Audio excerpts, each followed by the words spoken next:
Welcome! In this tutorial, we'll be reviewing the final tab in the standard event creation process, labeled Review and Send. The Review and Send tab is used to review all of the event details you've created with the previous tabs in one convenient location. The Review and Send tab is also where you send your event email invitations from. It's important to note that you cannot change or edit event details on the Review and Send tab. If you need to change an event detail, simply click on the appropriate tab above. It's simple. We'll show you how. Let's take a look at the Review and Send tab in detail, beginning with Step 1, located on the left-hand side of the page. Here we can see the email address we've selected to send and receive this event's notifications from.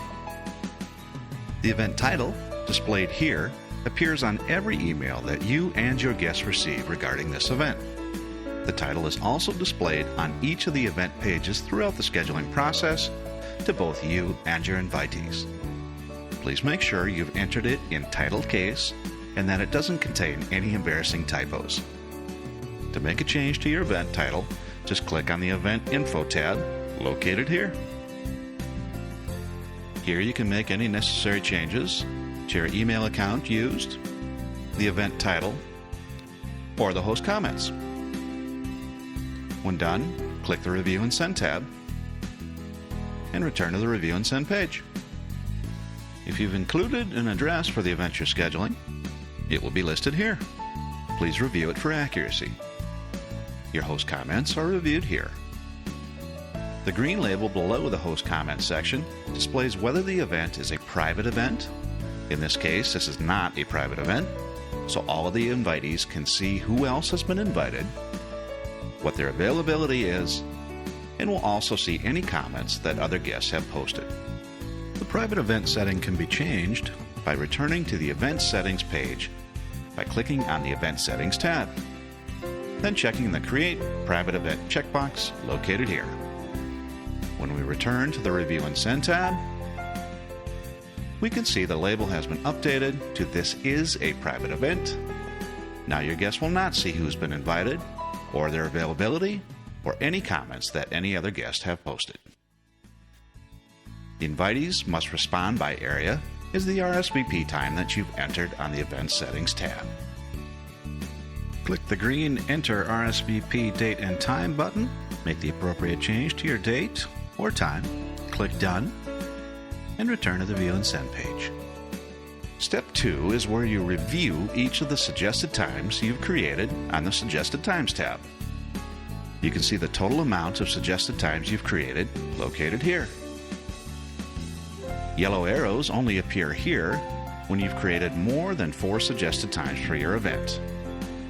Use the yellow navigation arrows to page up or down to review any and all of your suggested times. To add or edit your suggested times, you simply click the Suggested Times tab located here. Make any necessary changes to your suggested times. In this case, we've had a recent conflict that's come up. So we'll delete our conflicting time by selecting the Delete button above the suggested time. You don't just have to use the upper tabs to navigate around your events. You can also use the Previous and Next buttons to return to any tab in the Create Event process. In our case, we'll return to the Review and Send page by using the Next button.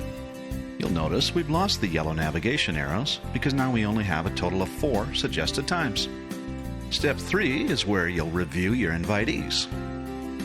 Here you'll see the total amount of guests on the invitee list and also how many are currently selected to be sent invitations. Only invitees with the green selection check mark next to their names will receive the email invitation for this event when it's sent. You'll need to use the Invitee tab to select, add, edit, or delete invitees on your invitee list. You can use any of the 3 options on the left side to add additional guests to your invitee list. We'll just add a single contact.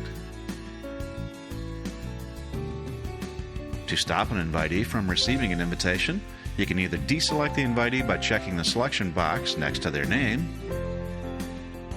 or you can delete an invitee from the event altogether by selecting the Delete link next to the name of the invitee you'd like to delete. Return to Review and Send tab to view your changes. We can see that John Buck has been deselected, so John will not receive an invite when we send out the invitations for this event. If you're creating an event now to be sent later, the time when the invitations are scheduled to be sent will be displayed here. Let's see how we actually send out our email invitations.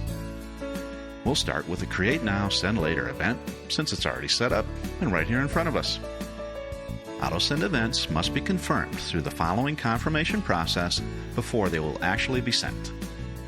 Confirm the auto-send time by clicking the green Confirm and Send Invitation to Selected Invitees button located here.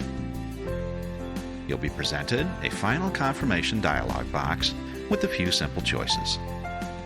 The selection will default to the send invitation at the scheduled auto-send time. To have your invitation sent at this auto-send time, just leave this option checked and select the Confirm Selection button located here. You could choose to bypass the auto-send time and send your event invitations right now. Do this by selecting the Send Invitation to Selected Invitees Now option. Then click the green Confirm Selection button. Upon confirmation, your event invitations are immediately sent to your selected guests. You can also cancel the send invitation process at any time by clicking the red Cancel button located here. You return to the Review and Send tab, and your invitations have not been sent. Once again, auto-send events must be confirmed through this process for them to be sent at the specified auto-send time. Let's go and remove the auto-send time by clicking Cancel, then returning to our Event Settings tab, and click the red Remove Date/Time button located here. When we return to the Review and Send tab, we can see that the auto-send time has been removed. Please note we still haven't sent our invitations yet. When you decide you're ready to send your invitations to your selected guests, you simply click the green Confirm and Send Invitation to Selected Invitees button located here. To confirm that you'd like to send the invitations to your selected guests right now, simply click the green Yes Send Invitation Now button located here. You can also cancel the send invitation process at any time by clicking the red Cancel button located here. When you cancel the event confirmation process, you'll return to the Review and Send tab, and your invitations have not yet been sent. Just because you've created an event doesn't mean you have to send it right away. All changes for this event will be saved when you click the red Save Event Progress, Return to My Events button located here. Your event will be available to you anytime at your My Events page. Need a quick refresher or reminder? Just mouse over a question mark on any page to view explanations, along with the tips and tricks regarding the functions of that page. This concludes the Review and Send tab tutorial. Thanks for watching.